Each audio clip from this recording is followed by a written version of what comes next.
우리는 인생의 문이 열리기를 기대하고 소망합니다. 아무리 대단한 재능과 지식을 가지고 있는 것 같아 보이는 사람이라 할지라도 문이 열리지 않으면 소용이 없습니다. 문이 닫혀 있으면 우리는 여전히 그곳에 그 자리에 머물러 있을 수밖에 없습니다. 우리는 새로운 차원의 문이 열리기를 소망하지만 그 문이 열리기를 가로막는 장애물이 있다는 사실을 기억해야 합니다. 그 장애물이 무언가 바로 우리의 한계, 인간이 가지고 있는 한계다라고 이야기를 할 수 있죠. 여러분, 우리에게는 한계가 있습니다. 우리가 가지고 있는 한계, 두 종류의 한계가 있다 정리를 해볼 수 있을 것 같아요.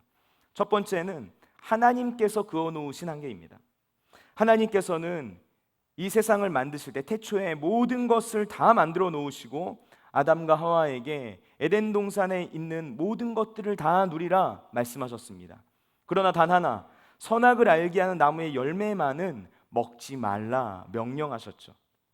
하나님께서 인간에게 한계를 그어 놓으셨다는 것입니다. 문제가 뭡니까? 인간의 그 타락한 본성이 하나님께서 주신 그 한계를 깨트리고 계속해서 그 한계 밖으로 나가려고 했다는 거예요. 하나님께서 분명 선악을 알게 한 나무의 열매를 먹지 말라 말씀하셨는데 그 나무의 열매를 먹었다는 것이죠. 이 세상의 주인, 온 우주 만물을 만드신 분, 이 인간을 만드신 분, 그 모든 것의 주인이 하나님이신데 인간은 하나님이 주인이 아니라 내가 주인이 되려는 삶을 끊임없이 살아가려고 한다라는 것입니다. 아담과 하와가 하나님께서 정해놓으신 그 한계를 깨트리고 선악을 알게 한 나무의 열매를 먹었듯이 우리는 하나님께서 정하신 그 한계를 넘어서 내가 주인이 된 삶을 살아가려고 애쓴다는 거예요. 그런데 우리에게는 하나님께서 정한 그 한계 말고 또 다른 한계가 있다는 사실을 기억해야 됩니다. 그것은 자기 자신이 그어놓은 한계다 이야기할 수 있어요. 대부분의 사람들은 내가 할 수 있는 것과 할 수 없는 것에 한계를 그어놓고 살아갑니다. 그래서 내가 할 수 있다라고 생각하는 것은 하려고 하지만 내가 할 수 없다라고 생각하는 것은 해보지도 않고 그 자리에 멈추어 서는 거예요. 내가 그어놓은 한계 때문에 멈추어 선다는 것입니다. 그런데 신기하게도 성경은 자신의 한계를 극복하고 그 한계를 넘어선 사람들에 대한 이야기로 가득 채워져 있어요. 믿음의 조상이라 불리는 아브라함, 자녀를 얻을 수 없는 나이임에도 불구하고 하나님의 약속을 믿음으로 말미암아 그 약속의 자녀 이삭을 얻게 된 인물입니다. 이스라엘 민족의 위대한 지도자 모세, 자기의 힘으로는 불가능한 미션, 출애굽이라는 미션, 이스라엘 백성들을 이끌고 약속의 땅 가나안을 향해 나아가는 그 믿음의 여정을 향한 하나님의 미션을 부여받았고 그것이 자기의 힘과 능력이 아닌 하나님께서 주신 힘과 능력으로 그 미션을 완수하는 삶을 살아갔다는 것이죠. 그리고 예수님 어떻습니까? 예수님께서는 모든 인간이 안고 있는 그 죽음의 한계, 그 한계를 뛰어넘어서 부활의 영광을 향한 길을, 우리의 구원을 향한 그 은혜의 길을 열어놓으셨다라는 것입니다. 여러분, 하나님께서는 언제나 우리가 그어놓은 그 한계 너머에서 우리를 부르시는 분이에요. 하나님은 지금 이 자리에 함께하는 저와 여러분을 부르시면서 우리의 모든 인간적인 한계를 뛰어넘고 살아가라라고 말씀하시는 분이십니다. 하나님의 놀라운 계획 안으로 들어와라. 그래서 내가 인간이 스스로 그어놓은 그 한계가 아니라 하나님께서 그어놓으신 그 한계 안에서 마음껏 살아가라 이야기하신다는 것이죠. 그리고 그 한계를 넘어서기 위해 우리에게 가르쳐 주시고 요구하시고 말씀하시는 것이 있어요. 그게 뭔가 바로 믿음입니다. 하나님께서 우리에게 믿음을 요구하세요. 너희는 믿음으로 살아가야 돼 라고 말씀하세요. 우리가 그 한계 너머에서 우리를 부르시는 하나님의 말씀 앞에 믿음으로 반응하면 우리는 살아계신 하나님을 만나게 된다는 것입니다. 하나님께서 열어놓으신 문, 그 문을 향해 담대하게 걸어갈 수 있게 된다는 거예요. 여러분, 오늘 우리가 이 말씀의 은혜를 나눌 때 우리의 모든 인간적인 조건과 한계를 뛰어넘어서 믿음으로 살아갈 수 있는 귀하고 복된 인생들이 되시기를 예수님의 이름으로 축원을 드립니다. 첫 번째, 보이지 않는 것을 믿는 믿음을 가져야 합니다. 보이지 않는 것을 믿는 믿음을 가지라. 오늘 저와 여러분이 함께 읽은 이 본문 말씀, 여호수아 2장의 말씀을 배경으로 하고 있습니다.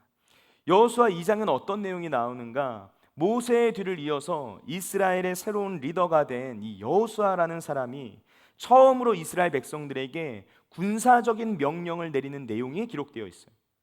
여호수아와 이스라엘 백성들이 시딤이라는 곳에 이르러서 요단강을 건너기 직전의 상황이 되었습니다. 이제 이 요단강을 건너가면 가나안 땅으로 진입하는 거예요. 그 가나안 땅에 진입하기 전에 가장 먼저 여호수아가 한 일, 여리고성을 정탐하게 하는 것이었습니다. 여호수아는 가나안 땅으로 첫 발을 내딛기 위해 2명의 정탐꾼을 은밀하게 여리고성으로 보냅니다. 그런데 말씀을 보면 그 2명의 정탐꾼이 자신에게 주어진 그 임무를 완전히 실패할 수 있어 버리는 그런 위험한 상황에 처하게 되는 장면이 이 여호수아 2장 말씀에 나오고 있어요. 여러분, 정탐꾼의 임무가 뭡니까? 정탐꾼은 적에게 들키지 않고 적의 동향을 살피고 돌아오는 거예요. 발각되지 않고 상대방의 정보를 얻어내는 것이 임무입니다. 그런데 여호수아 2장 말씀을 읽어보면 이 2명의 정탐꾼이 여리고의 주민들, 여리고 성의 왕, 그리고 기생 라합까지 이 본문 말씀에 나오는 모든 사람들에게 자신의 정체를 들켜버리는 모습이 나와버리고 말아요. 나 정탐합니다라고 광고를 했다는 듯이 마치 이 2명의 정탐꾼이 모든 사람들에게 정체가 발각되고 맙니다. 그래서 여리고성의 왕이 그 2명의 정탐꾼을 체포하기 위해서 군사들을 급파하는 장면이 나오는 것이죠. 그런데 이때 전혀 예상하지 못했던 곳에서 이 2 사람을 구원하는 구원자가 등장합니다. 바로 기생 라합이었어요. 기생 라합이 2명의 정탐꾼들을 이 위험에서 숨겨주면서 자기와 가족들의 목숨을 보존해달라고 약속을 받는 내용이 기록되어 있습니다. 그리고 그 약속대로 이 2명의 정탐꾼이 이 가나안 땅 여리고성을 무사히 탈출해서 라합과 그의 가족이 목숨을 건지게 되는 내용이 이 말씀 속에 나오는 것이죠. 여러분, 여기서 우리가 먼저 주목했으면 하는 것이 있습니다. 그것은 라합의 행동입니다. 히브리서 11장 31절 말씀은 라합의 행동을 이렇게 표현해 줍니다. 우리 말씀 한번 읽어볼게요. 히브리서 11장 31절 말씀, 우리 다 같이 읽겠습니다. 믿음으로 기생 라합은 정탐꾼을 평안히 영접하였으므로 순종하지 아니한 자와 함께 멸망하지 아니하였도다. 아멘. 자, 여러분, 히브리서 11장 말씀은 흔히 믿음장이라 부릅니다. 구약 성경에서 아벨을 시작으로 해서 에녹, 노아, 아브라함, 모세를 비롯한 수많은 믿음의 선진들의 이름을 열거하고 있는 내용이에요. 그런데 이 믿음의 선진들의 명단을 보면은 이 명단에 너무나도 어울리지 않을 것 같은 한 사람의 이름이 등장합니다. 그것이 바로 여리고성에 살고 있었던 이 기생 라합이었어요. 기생 라합은 그녀의 인간적인 조건만을 따지고 보면 도저히 믿음의 선진들의 명단에 들어갈 수 없을 것처럼 보이는 사람이었습니다. 라합에게는 너무나도 분명한 한계가 있었다는 거예요. 그게 뭡니까? 이 여인은 이방인이었어요. 그리고 여자였습니다. 더군다나 부도덕하게 자기의 몸을 팔아서 살아가고 있는 기생이었어요. 라합이 가지고 있는 모든 조건을 보면 이 여인은 구원과는 너무나도 거리가 먼 사람이었다는 것이죠. 그런데 성경은 라합이 이 모든 한계를 뛰어넘어서 구원받았다라는 사실을 말해주고 있습니다. 그것뿐만이 아니에요. 우리를 더 놀랍게 만드는 것은 라합은 단순히 구원받는 것을 뛰어넘어서 그 여인을 통하여서 메시아가 나오게 되는, 예수 그리스도가 탄생하게 되는 혈통을 얻게 되었다라는 거예요. 마태복음 1장 말씀을 보면 예수 그리스도의 족보가 나오는데 여기에 라합의 이름이 기록되어 있습니다. 라합을 통하여서 예수 그리스도가 태어나게 된 것이죠. 여러분, 라합이 메시아의 조상이 될 수 있었던 이유가 뭘까요? 이유는 단 하나입니다. 바로 그녀의 믿음 때문이었어요. 라합이 가지고 있었던 믿음이 그녀가 가지고 있는 모든 인간적인 조건의 한계를 뛰어넘을 수 있도록 만들어줬다는 거예요. 라합의 모든 인간적인 조건들이 그녀의 믿음 앞에서 와르르 무너져 내렸다는 것이죠. 여러분, 그렇다면 우리는 여기서 중요한 질문을 던져야 합니다. 그것은 과연 믿음이란 무엇인가 하는 질문이에요. 과연 믿음이란 무엇인가? 여러분, 믿음이란 뭡니까? 히브리서 11장 1절 말씀, 믿음을 이렇게 정의합니다. 우리 말씀 한번 읽어볼게요. 히브리서 11장 1절 말씀 다 같이 읽겠습니다. 믿음은 바라는 것들의 실상이요 보이지 않는 것들의 증거니. 아멘.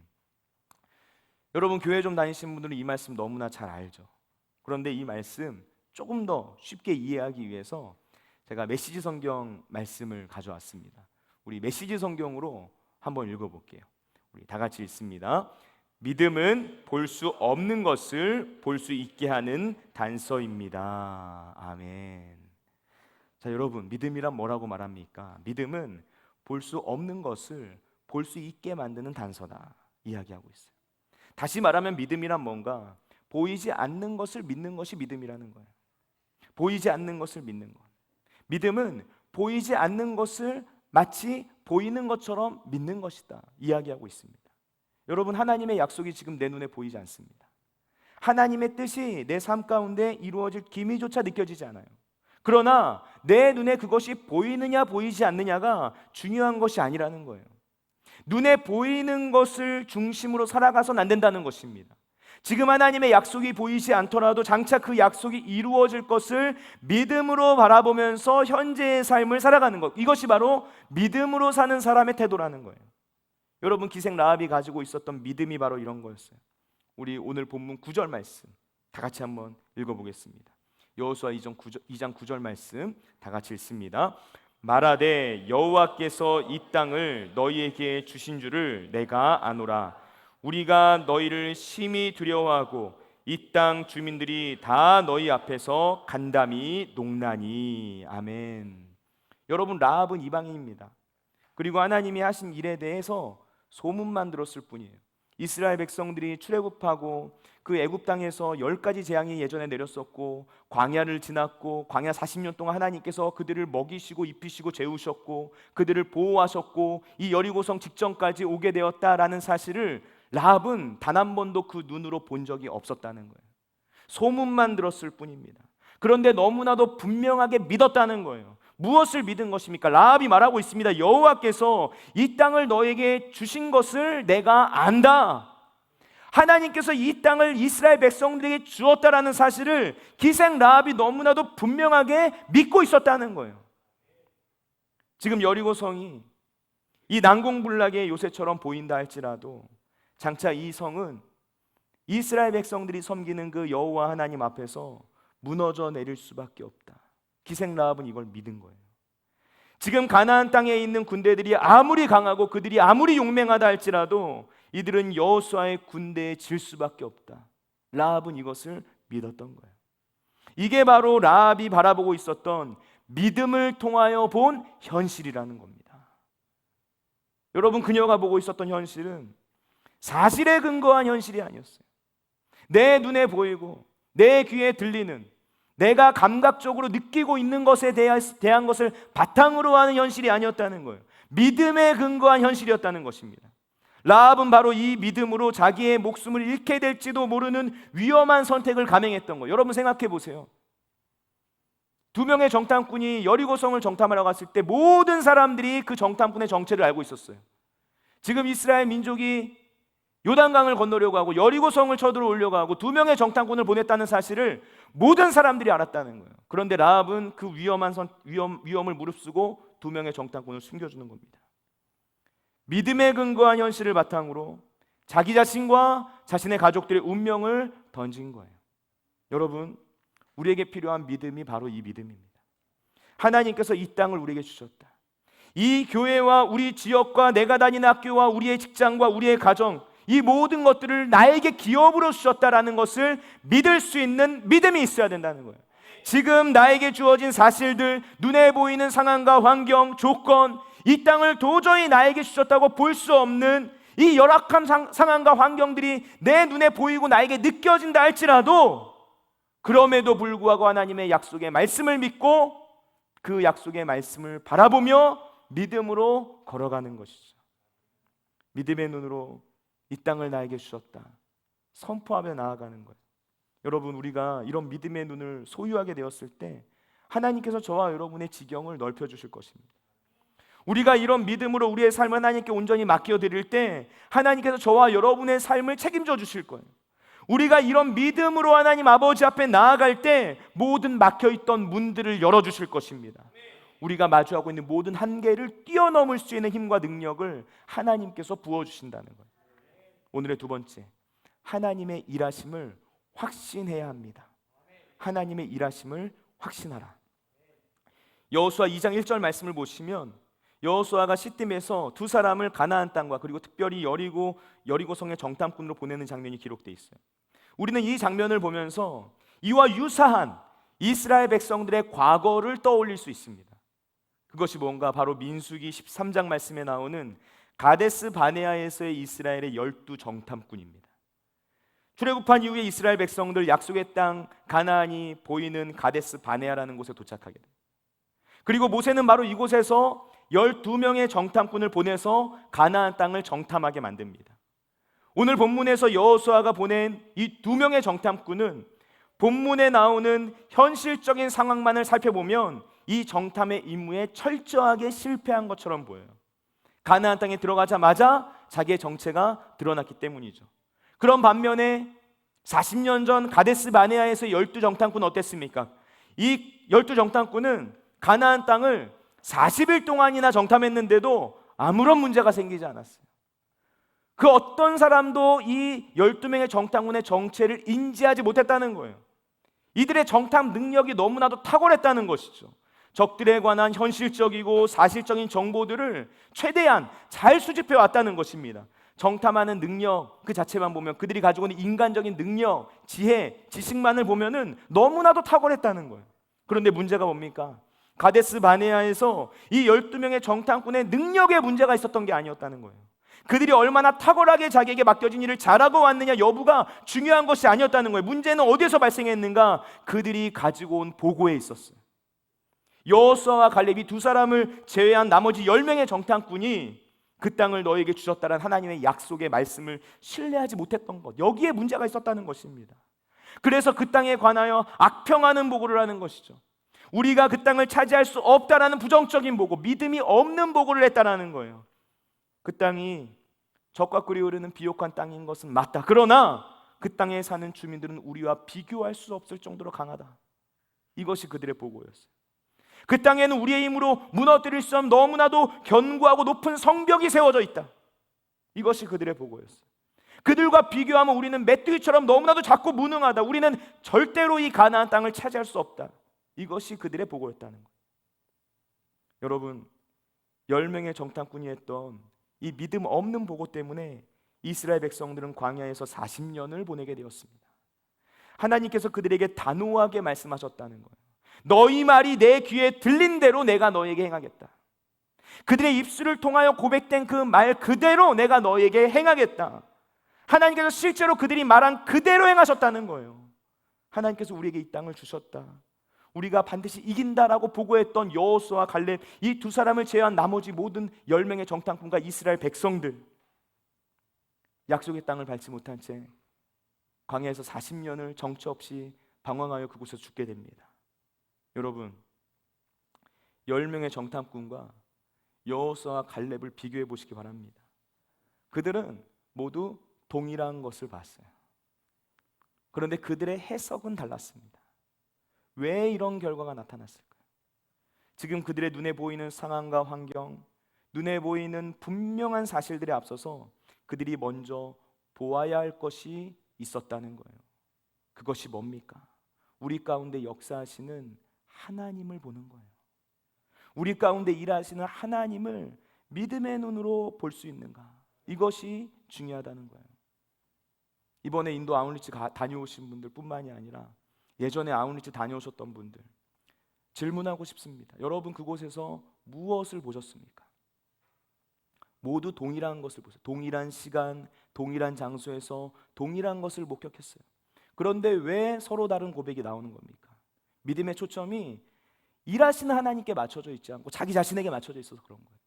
내가 겪는 일, 내가 겪고 있는 상황, 지금 하나님께서 이곳에서 무슨 일을 행하신가, 이 땅에서 어떤 일을 행하시는가를 보는 것이 아니라 나 자신에게 맞춰져 있으니까 하나님을 향한 믿음의 고백을 내뱉지를 못하는 겁니다. 여러분, 10명의 정탐꾼이 뭘 봤습니까? 정확한 현실을 본 거예요. 그들이 경험한 사실을 파악하는 것으로만 그쳤다는 거예요. 그들의 시력이 잘못된 게 아닙니다. 상황 판단이 틀린 것이 아니었어요. 10명의 정탐꾼의 판단력은 어쩌면 너무나도 정확한 내용처럼 들립니다. 이스라엘의 전투력으로 가나안 땅을 정복한다, 그 땅을 차지한다, 그들과 싸워서 이길 수 있다? 이건 누가 보더라도 불가능한 일이었다는 거예요. 그러나 그들은 중요한 걸 놓치고 있었던 거죠. 그들이 보지 못한 것이 있었어요. 그것은 바로 하나님의 일하심이었습니다. 10명의 정탐꾼 하나님의 일하심을 보지 못했어요. 그래서 가나안 땅을 정복하는 일이 불가능한 일처럼 보였다는 거예요. 그들에게 믿음이 없었기 때문에. 그 믿음 없음이 이스라엘 백성들 모두에게 전염되었다는 것입니다. 여러분, 전염되는 거예요. 믿음 없음은 전염됩니다. 하나님의 일하심을 보지 못하는 불순종의 말들은 전염되는 거예요. 여러분, 그래서 이스라엘 백성들 모두가 두려움에 떨게 되었던 거예요. 이스라엘은 결국 그 두려움 때문에, 하나님에 대한 불신 때문에 결국 광야에서 죽게 되었다는 건, 여러분 이걸 꼭 기억하셔야 돼요. 여러분, 우리는 믿음의 눈으로 하나님의 일하심을 볼 수 있어야 합니다. 할 수 있는 것과 할 수 없는 것의 한계는 우리가 결정하는 것이 아니에요. 하나님은 무엇이든 하실 수 있는 분이십니다. 믿음의 눈으로 보면 불가능한 일은 존재하지 않아요. 중요한 것은 뭔가 하나님께서 그 일을 허락하셨는가 허락하지 않으셨는가가 중요한 거예요. 하나님께서 문을 열어놓으셨는가 닫아놓으셨는가가 중요한 거예요. 하나님께서 허락하시고 하나님께서 약속하셨다면, 하나님께서 그 문을 열어놓으셨다면, 가나안 땅을 향한, 그 약속의 땅을 향한 문을 열어놓으셨다면 그 일은 나의 능력과 나의 한계와 상관없이 반드시 이루어진다는 것입니다. 여러분, 우리가 흔히 믿음이 좋다는 말을 자주 사용해요. 믿음이 좋다는 것, 무엇을 의미하는 말인가? 믿음이 좋은 사람이란 매일의 삶 속에서 나와 함께 하신 하나님을 바라볼 수 있는 영적인 눈이 열려있는 사람을 뜻하는 말이에요. 나를 너무나 사랑하시고 우리를 사랑하시고 우리 인생을 향한 큰 계획을 가지고 계신 그 선하신 하나님, 우리 곁에서 늘 동행하시고 우리의 걸음을 인도해 주시는 그 선하신 하나님을 신뢰하는 것이 믿음이 좋은 거예요. 내가 한계의 상황에 이르렀을 때, 내 능력으로 안 된다고 느껴질 때 놀라운 능력을 나타내시고 우리를 위기에서 구해 주시는 그 하나님을 믿으면서 살아가는 사람, 그 사람이 믿음이 좋은 거예요. 오늘 본문에서 하나님께서 이스라엘 백성들에게 바로 이 사실을 깨닫게 해주셨습니다. 여호수아, 과거에 그 12명의 정탐꾼 중에 한 사람이었어요. 그때의 아픔과 슬픔이 무엇인지, 그 모든 실패의 경험을 뼈저리게 느끼고 있는 사람이었습니다. 가데스 바네아에서 정탐의 결과로 40년 광야 생활을 직접 경험했던 사람이에요. 여러분 생각해 보세요. 가데스 바네아에서 여호수아와 갈렙만이 믿음의 보고를 했습니다. 10명의 정탐꾼과 동일한 장소에서 같은 것을 보고 왔어요. 그 10명의 정탐꾼이 믿음 없는 보고하는 모습을 보았다는 거예요. 그 믿음 없는 보고가 이스라엘 백성들이 전염되는 모습을 봤습니다. 하나님의 심판이 선고되는 모습을 봤어요. 40년 동안 광야 땅을 헤매면서 그 매일매일의 순간마다, 하루하루의 시간이 차감되는 그때마다 여호수아가 어떤 마음을 느꼈을까요? 가데스 바네아에서 우리가 믿음의 보고를 했다면, 그때 하나님을 향한 믿음의 선포를 했다면, 그랬다면 이 결과가 달라졌을 것인데, 여러분 그런 생각하지 않았을까요? 가데스 바네아에서 정탐의 결과로 40년 광야 생활을 경험했기 때문에 그 어떤 사람들보다도 더 큰 부담감과 두려움을 느끼며 정탐꾼을 파견했을 거예요.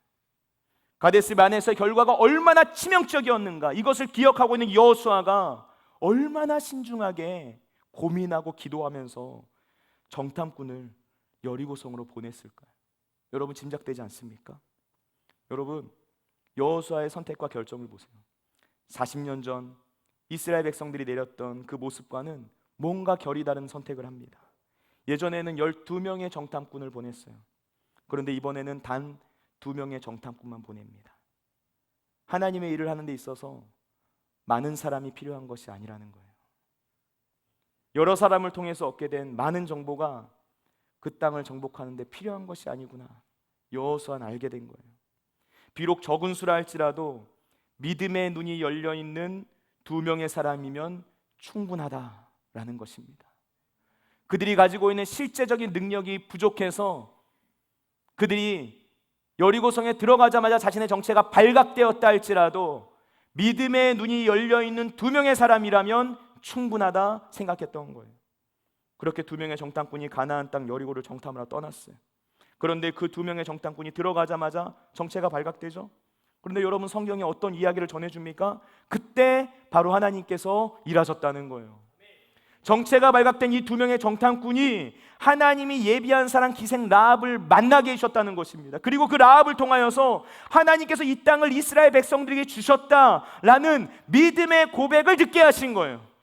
과거에 민수기 13장에서 이스라엘 백성들이 경험했던 그 실패를 또다시 반복하지 않도록 하나님께서 그들 가운데 놀라운 일을 행하셨다는 것이죠. 여러분, 믿음은 보이지 않는 것을 볼 수 있게 해줍니다. 우리는 무엇으로 보이지 않는 하나님의 역사하심을 보게 됩니까? 내 눈에 보이는 상황입니까? 내 눈에 보이는 어떤 현실입니까? 조건입니까? 내가 느끼고 경험하고 있는 어떤 상황과 환경들입니까? 그렇지 않다는 것입니다. 믿음으로 보는 거예요. 여러분, 우리는 무엇을 바라보며 살아가고 있습니까? 하나님의 일하심을 볼 수 있어야 합니다.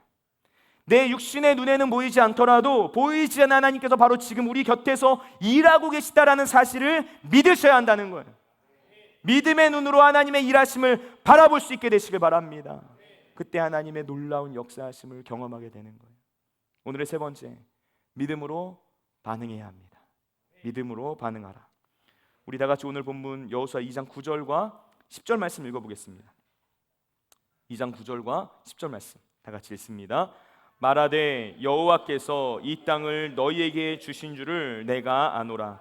우리가 너희를 심히 두려워하고 이 땅 주민들이 다 너희 앞에서 간담이 녹나니 이는 너희가 애굽에서 나올 때 여호와께서 너희 앞에서 홍해의 물을 마르게 하신 일과 너희가 요단 저쪽에 있는 아모리 사람의 두 왕 시온과 옥에게 행한 일 곧 그들을 전멸시킨 일을 우리가 들었음이니라. 아멘. 여러분, 9절 말씀에서 내가 아노라 말을 하죠. 여기서 이 안다라는 단어 히브리어 야다입니다. 히브리어 야다는 머리로 지식적으로 뭔가를 정보를 알고 있는 것을 의미하는 말이 아니에요. 체험으로 깨닫게 되는 것을 뜻하는 말입니다. 내가 어떤 사실에 대해서 경험적으로 아는 것, 체험적으로 알게 되는 것을 뜻하는 말이 이 히브리어 야다의 의미예요. 자기가 직접 보고 만진 것처럼 확실하게 믿게 되는 것. 그러니까 라합이 이 두 명의 정탐꾼을 숨겨준 행동은 그녀가 이스라엘의 하나님을 너무나 실제적인 살아계신 하나님으로 믿고 있었다라는 것을 의미해주는 말이라는 거예요. 지식으로 정보로 머리로 알고 있는 것이 아니라 정말 그 하나님을 실제적으로 믿고 있는 것이죠. 야고보서는 정탐꾼을 숨겨준 라합의 행동을 해석하는 내용을 기록해놨어요. 그런데 그 말씀을 제가 메시지 성경 번역본으로 가져왔습니다. 조금 더 이해하기 쉽게 하려고 야고보서 2장 25절 말씀 한번 읽어볼 텐데요. 메시지 성경으로 읽겠습니다. 우리 다 같이 읽습니다. 여리고의 창녀 라합의 경우가 그러했습니다. 하나님이 그녀를 귀하게 여기신 것은 하나님의 정탐꾼들을 숨겨두고 그들의 탈출을 도운 행위 곧 믿음과 행함에 빈틈없는 일치 때문이 아니었습니까? 아멘. 여러분, 야고보서가 라합이 의롭게 하심을 받게 된 이유가 뭔지를 설명해 주면서 그 이유가 하나님의 정탐꾼들을 숨겨준 행함 때문이다 이야기를 하고 있어요. 그러면서 메시지 성경이 이걸 뭐라고 표현하냐면 믿음과 행함에 빈틈없는 일치 때문이다 이야기를 합니다. 라합의 믿음이 행동으로 나타났다라는 거예요. 라합은 자기에게 구원의 기회가 왔을 때 그 구원의 기회를 주저하지 않고 붙잡았다라는 것이죠. 이것은 단순히 자기의 민족을 배반하는 행동이 아니었다는 거예요. 기적을 일으키신 하나님, 능력이 많으신 그 하나님에 대해서 온전히 알고 있었고 자신에게 구원을 베풀어 주실 분이 누구인지를 실제적으로 깨닫고 있었다라는 것입니다. 그리고 라합이 그렇게 믿음으로 반응했을 때 하나님은 라합이 이방인이라 할지라도 그녀가 가지고 있는 인간적인 한계, 그 조건이 너무나도 부적합해 보인다 할지라도 그것을 다 뛰어넘어서 그녀에게 구원의 은혜를 베풀어 주셨다라는 거예요. 여러분, 성경에 나오는 신앙의 선진들에게서 발견할 수 있는 일종의 패턴이 있습니다. 먼저 하나님의 말씀이 나와요. 하나님께서 그 신앙의 사람들에게 하나님의 말씀을 주십니다. 그리고 나서 뭐가 나오냐면 그 말씀에 대한 믿음이 나와요. 그 하나님의 말씀을 믿은 하나님의 사람들이 그 말씀을 듣고 믿습니다. 그리고 나서 그 믿음이 그냥 믿는 것, 마음의 차원에서 머무는 것이 아니라 순종으로 나타나는 거예요. 그리고 하나님께서 그 순종을 바라보시면서 그 믿음을 인정하시는 거죠. 믿음과 순종이 한 단어와 같다는 거예요. 동전의 양면과 같은 것, 서로 뗄래야 뗄 수 없는 사이에 있는 것이 바로 믿음과 순종이다. 믿음이 없이는 순종이 나올 수 없다. 온전한 순종은 믿음으로부터 시작된다. 창세기 12장에서 믿음의 조상이라 불리는 아브라함에게 하나님은 고향과 친척과 아버지의 집을 떠나라고 말씀하셨어요. 아브라함이 그 말씀을 들었습니다. 그리고 그 말씀을 믿고 순종하여 짐 싸서 떠납니다. 여러분, 이게 뭘 의미합니까? 하나님은 우리에게 믿음의 반응, 믿음의 결단을 요구하신다는 것. 우리가 하나님의 말씀 앞에서 믿음의 반응을 보일 때 그런 인생들 가운데 하나님의 은혜가 임한다. 우리가 하나님의 뜻 앞에서 믿음으로 반응할 때 우리는 하나님의 구원을 누리게 된다. 여러분, 바로 이러한 믿음의 반응과 결단을 우리는 순종이라고 부릅니다. 하나님은 우리의 이러한 반응, 곧 순종의 모습을 우리의 믿음으로 여기시는 거예요. 단순히 마음으로 내 머리로 어떤 정보를 넣고 그냥 생각하는 것을 믿음이라고 보시는 게 아니라 내가 하나님의 말씀을 듣고 그 말씀을 마음 가운데 새기고 그 말씀대로 움직이고 반응하여 행동하는 것, 그 순종을 바로 진짜 믿음이라고 여기신다는 거죠. 여러분, 우리는 언제까지 내가 내 마음대로 그려놓은 내 인생의 지경을 넘어서 하나님께서 그려놓으신 내 인생의 지경을 향해 나아갈 결단을 하겠습니까? 여러분, 우리가 내가 그어놓은 한계를 살아가는 것이 아니라 하나님께서 그어놓으신 그 한계 안에서 믿음으로 그 길을 걸어가야 할 줄로 믿습니다. 하나님께서 예배해 놓으신 그 길을 걷기 위해서 우리는 믿음으로 살아가야 한다는 거예요. 보이는 것을 따라 살아가는 것이 아니라 보이지 않는 것에 본질이 있구나, 이것을 기억하며 살아가는 것이죠. 지금 내 눈에 보이지 않더라도, 내 손에 잡히지 않더라도 보이지 않는 선하신 하나님께서 지금도 쉬지 않고 일하고 계신다는 사실을 믿음으로 바라보며 신뢰하며 이 세상을 살아가야 하는 것이죠. 그리고 우리에게 말씀하여 주시고 우리의 끊임없이 도전하시는 그 하나님의 부르심 앞에서 믿음으로 반응하여 살아가야 하는 것이죠. 여러분, 여러분의 삶 속에 하나님의 부르심이 느껴지십니까? 하나님의 세밀한 음성이 들리십니까? 이것이 하나님의 뜻이다. 지금 하나님께서 나에게 이것을 말씀하신다. 이것이 하나님께서 영광 받으시는 길이시다. 그 마음에 감동을 주십니까? 지금 하나님의 말씀이 이것이 옳다라고 나에게 이야기하고 있습니까? 그렇다면 우리는 바로 그때 믿음으로 반응할 수 있어야 합니다. 여러분, 믿음으로 도전하는 삶을 살아가고자 결단했을 때 우리가 기억해야 하는 중요한 부분이 있어요. 그것은 절대로 고민만 하다가 시간을 흘려보내는 삶을 살아서는 안 된다는 거예요. 하나님의 역사에 중요한 것은 타이밍입니다. 오늘 하나님께서 나에게 주신 마음이 있다면 그러면 바로 그때 시작하면 되는 거예요. 지금 내 눈에 확실한 무언가가 보이지 않더라도, 지금 내 손에 잡히는 확실한 무언가가 없더라도, 지금 내가 하나님의 말씀 앞에서 믿음으로 반응하게 되었을 때 그때 하나님의 역사가 이루어진다는 것입니다. 믿음으로 반응하는 그때가 내가 가지고 있는 한계를 넘어서게 만드는 은혜의 순간이라는 것을 기억하시기 바랍니다.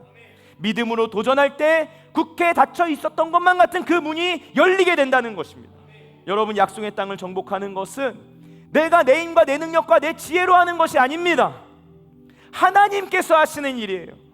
하나님께서 저와 여러분이 우리가 가지고 있는 그 한계를 넘어서기를 바라고 계세요. 인간적인 한계, 그 모든 것들을 뛰어넘어서기를 바라고 계세요. 하나님께서는 우리를 날마다 새로운 믿음의 세계로 초청하고 계시는 것입니다.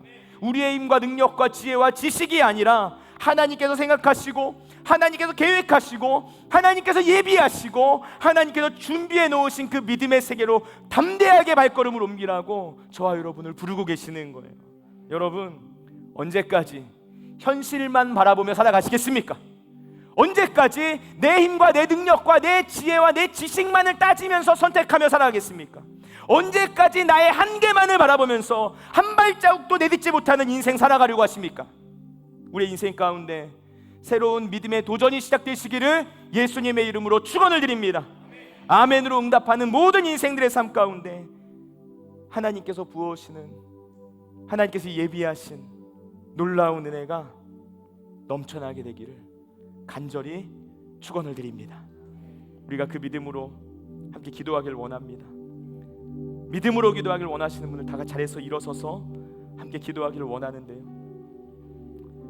여러분, 우리가 이렇게 기도합시다.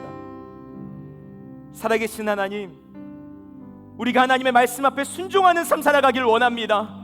하나님의 말씀 앞에 믿음으로 반응하는 삶 살아가기를 원합니다.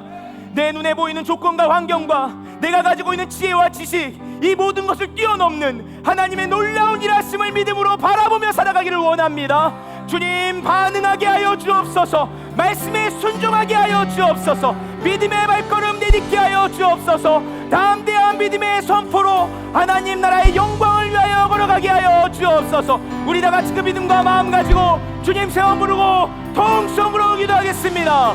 주여.